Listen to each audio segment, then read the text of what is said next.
If you're like me, you hate dying in Path of Exile. And hate dying even more in Path of Exile too, because the highest juice content makes it so that if you die a single time, you lose the map. And when I first started playing this Siege Cascade Tactician, I was dying quite a bit, because armor evasion, frankly, is a really bad archetype. It needs some work. So after a lot of testing and a lot of trying to figure things out, I did finally find the secret, which is the Couture of Crimson. This chess piece has a unique modifier on it that says Life Leech can overflow maximum life. Now, if you don't know what this means, as long as you're leeching, you essentially have 50% more overall life. And on top of that, with a Corrupt, we're able to get 24% increased maximum life out of it as well. And I bought this chess piece for like 5 to 10 Exalt. This chess piece is insanely cheap, but has such a powerful effect. Now, as I said, I'm scaling leech, and I have quite a bit, well above 2,000 leech per second. So obviously, Undying Hate with Amanamu makes a lot of sense, because 20% of life loss is prevented, and then taking 150% of that life loss over 4 seconds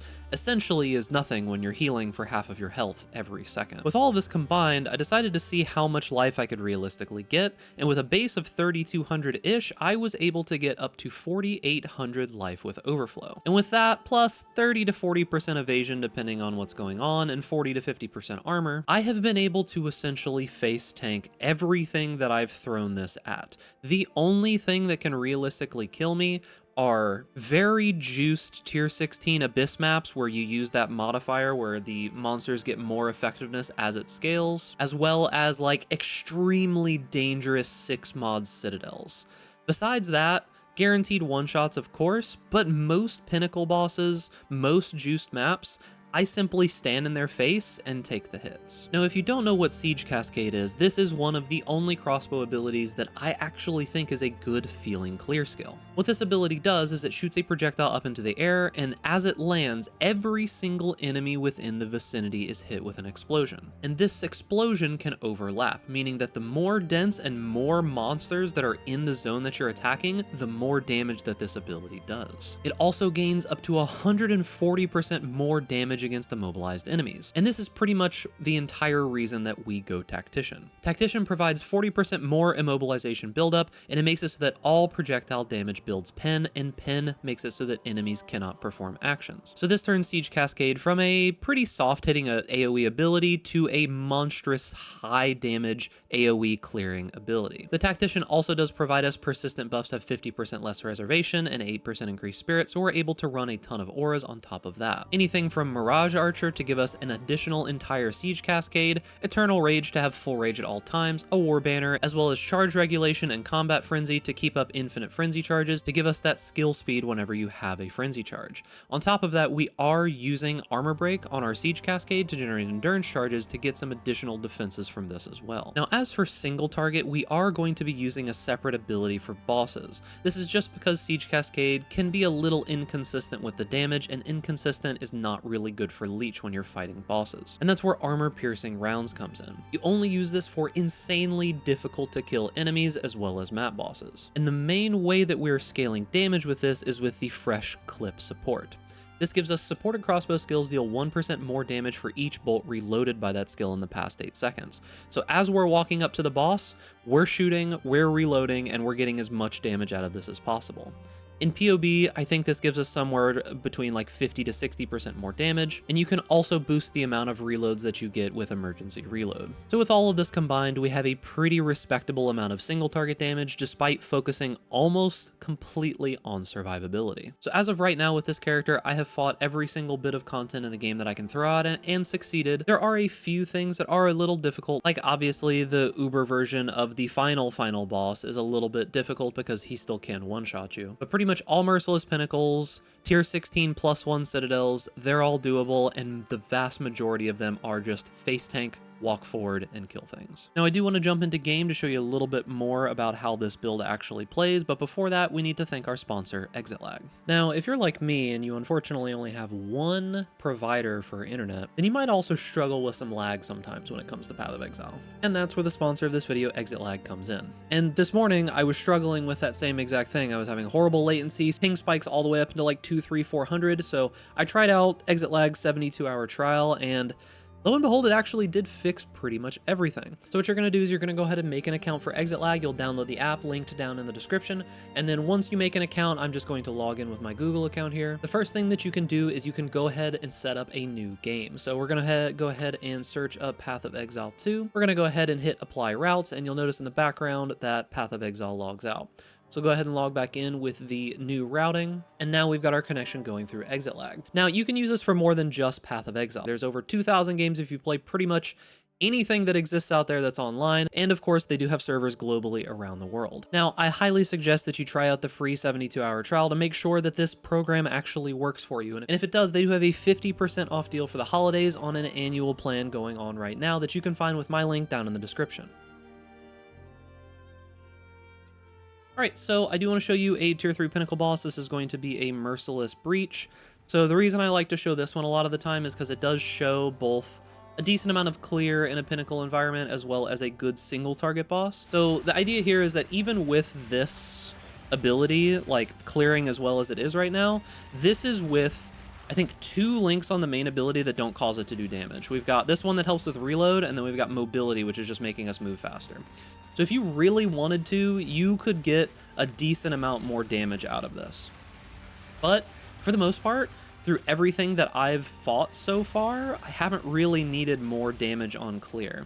Because typically on the more dangerous stuff like Abyss, there's so many enemies all packed on top of each other that they just overlap in AoE, and I'll show you some of that here in a bit when we do the Citadel, but first off, I wanted to show you at least this. Now, when it comes to the banner, you can use the banner pretty much whenever you want. While clearing, it's not going to have 100% guaranteed uptime, but on bosses, it absolutely does have 100% uptime. I've linked it with so many like increased AoE mods that it's pretty hard to not be in it at any given point. Now, one thing about this breach area is that if the breach just doesn't give you rares early for builds that don't have good clear, you can actually just fail this portion of it. But I don't think I've ever failed on this build in particular, just because the clear is so good in general. Yeah, so let's go ahead and see what we got after we clear through all of this. Okay, pretty decent. So when it comes to single target, there are a few different things that you're going to want to do. And one of those main ones is going to be using armor-piercing rounds. Now, as I said previously, our armor-piercing rounds, if I can find it, is using this fresh clip. And it makes it so that we deal 1% more damage for each bolt reloaded in the past 8 seconds. So when you get up here and you're about 8 seconds-ish out of fighting the boss, you just want to start firing.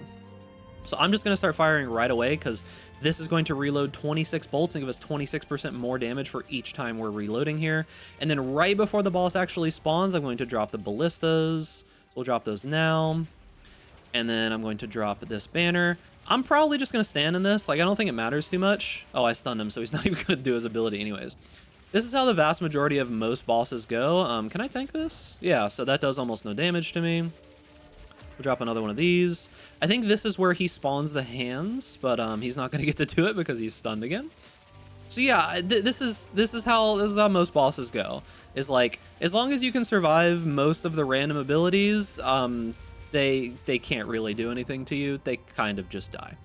So yeah, as you saw, I have essentially infinite banners. The AoE on it is giant, and I can just face tank a tier 3 pinnacle boss for the most part.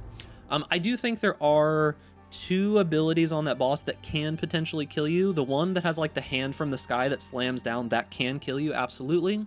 And if he does, for some reason, get to cast his ability where the hands start following you, if you get hit by a bunch of those and get stun locked by a bunch of those, they can still kill you. But let me go ahead and show you a Citadel. All right, so this is going to be the Copper Citadel. It should have Jamun-Ra as the boss here. This is going to be a tier 16. So this is some relatively dangerous mods. It's like poison, armor break, extra damage is lightning. On top of that, we are using 3 Abyss tablets with some pretty rough mods on them, like monsters have increased effectiveness, increased chance for more abysses, and then this mod here that is extremely dangerous, which is abyssal monsters in map have increased difficulty and reward for each closed pit. So I'm probably going to be jumping around this map a decent amount because I'm just going to show you like the abysses and then the final boss, but let's go ahead and get into it. Okay, so here is our first abyss, meaning this is going to be the easiest one. I'll show you the last abyss in a moment, most likely, or one of the later abysses after the the actual like effectiveness and everything has gone into play. But as you can see, even in a monster level 81 zone with all those abyss tablets and everything going on, like we still have pretty much no issues with abysses whatsoever. So I didn't realize that I got scammed, and there was literally only one abyss in this entire map, and it was that first one that I showed you. I hate the Copper Citadel. This is the one this is the one that I literally always find, but I'll at least show you the boss with all these mods in a high level 81 zone and such. So we're gonna go ahead and do the same exact thing as always. We're going to be depleting all of our reload so that we do more damage. So we'll drop these down, get this leech going, drop our banner. Now, in general, this build doesn't do like the most damage imaginable, as I said before, and this is a very, very tanky boss. Like, this is an empowered Citadel eye level 81 boss, so he's going to be doing some pretty big damage to us. Now, we're probably still going to want to stand behind this. Do I have to? Can I walk out here? Oh, no, I cannot. Okay. I wanted to try. There goes my Omen of Resurgence. I wanted to at least try because I wanted to see how much damage that actually did. Turns out it does a lot. But I survived. Anyways, that's the idea. So we'll go ahead and push this into the next phase here. Damn, he has so much health. 11 million to push him to the second phase. We'll roll over here. We'll drop our banner. Get some of these ballistas down, and we'll just start shooting. So we should be able to survive most of his attacks, like the slashes, all that kind of stuff. I typically don't go out of my way to stand in them, but like, let's see. Do I die to this? No, I don't even die to that. Okay, so I was standing in the tornado, and I took his big slam, and I was pretty much fine, right? Like I had like 2/3 or like half of my normal health bar still there. So yeah, for the most part, you can see that even with armor break and poison and extra damage gained and all of that, we're still completely fine. But I wish I could do a little bit more damage, but the amount of money that I would have to spend to get more damage is absolutely absurd. But yeah, so that was a giant Citadel with, let's see, 63% of physical damage, break armor, where is it? 49% gained as lightning, it had temp chains, monster LA resist, which doesn't matter, chance to poison on hit, whole bunch of good stuff in here. All right, so this is going to be tier 15. I found a Savannah that has like 30 additional packs of cleansed monsters. We're using the same abyss tablets as before. This is monster damage, a bunch of extra monsters of magic and rare, deal extra damage as lightning, increased accuracy, bleeding, poison, all kinds of stuff. So we're gonna go ahead and run this and see if I can find a big abyss for you guys to see. Okay, so it seems like the abysses in this map are pretty good. So this is what one looks like. So this is the second abyss in the map. I did the first one just because it's the easiest one. But as you can see, even with a bunch of enemies in here, like a lot of monsters on the screen, honestly, the clear gets better the more monsters that are here, like I said before. So here's the big abyss spawn. Most of the time, the enemies die before you can even really do anything. A lot of the time, these big, like, abyss rares in general are pinned before they can even move. This is that Ulamon's Legion one where he splits into a bunch of different versions. So yep, that one was pretty easy. We'll go ahead and jump to the next one. Oh, never mind, we're already here. So as said, this is that modifier where the abysses get more and more dangerous as you go deeper into them. So right now we're getting into like peak difficulty abysses. I tried doing one of those overrun by the abyssal maps with that modifier on it, and let's just say I made it through most of the abysses, but the last abyss did not go well. Oh, there's 2 abysses here. Okay, cool. So I can show you guys like peak clearing of like big giant abyss stuff. Like the clear is excellent on this build. Is it going to be one of those like super giga meta builds that are able to one-shot the entire screen and move at 800 meters per second? No, but there's only like 1 or 2 of those, and those get nerfed and are infinitely expensive compared to this, you know? All right, so there's one last abyss over here. Let's go ahead and take a look at it. This is probably the last one, I would imagine, so it's probably going to be the most difficult. Yeah, as you can see, they get a little bit tankier, but even though I was stuck in the corner there... Oh, there's one more abyss. Let's go find it. Never mind, it's right next to the previous ones again, so I don't even have to say anything. All right, yeah, so here you go.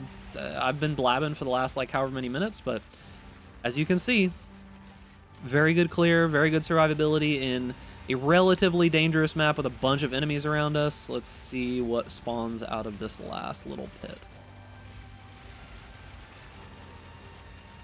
Yeah, pretty much nothing, and there's actually more abyss, so let's go find it. Maybe this is the last abyss, finally, who knows? I'm probably not going to talk a ton for this one, because what else is there to say?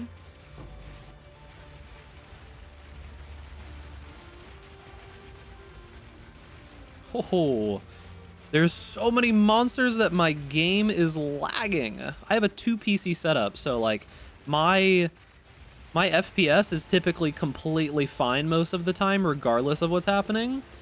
But yeah, so there's another abyss. How many are in this map? Like 8? Oh, did I just get knocked down? Oh shit, I just got knocked down. Okay, I'm good. Yeah, so don't be like me. I'm very loose with the sprint button a lot of the time, which is not a good thing. Don't do that. Don't be like me. Learn from my mistakes. All right, I'm gonna banner and everything here because this one might be tough. This is Ulamon's Legion. Okay, still wasn't that bad. More abysses. There's more still. This isn't overrun by the Abyssal, by the way. This is just a normal Abyss map.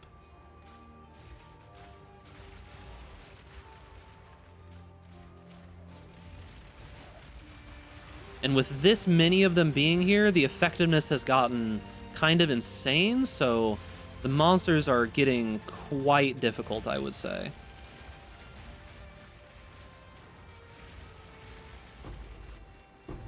Okay, was that the last one? That's still not the last one?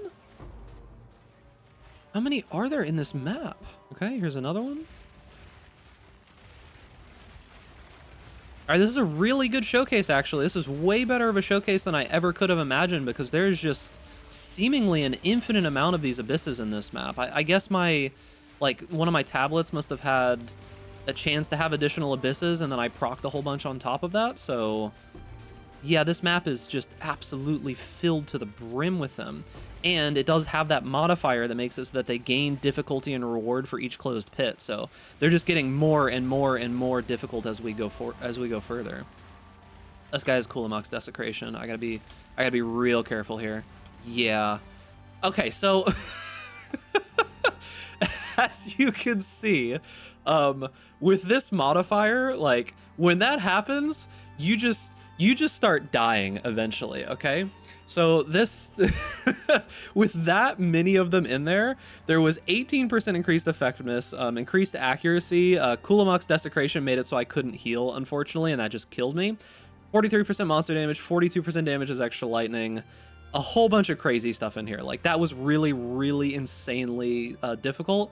And we did, what, like 8 to 9 abysses or something like that? So in a case like that, if you run into a bad mod like this, yeah, you're gonna die. It turns off your life leech, so you can't actually survive. But I think I kind of showcased how good the build is with that. And that's gonna be it for the video. Thanks again to Exitlag. You can find a link to it here in the QR code or down in the description for their sale for the holidays. And remember, boys, if you enjoy this content, make sure to give this video a like, subscribe to the YouTube channel, hit that notification bell to stay up to date with all the latest videos, and stay safe out there in raid class. And I'll see you guys in the next video.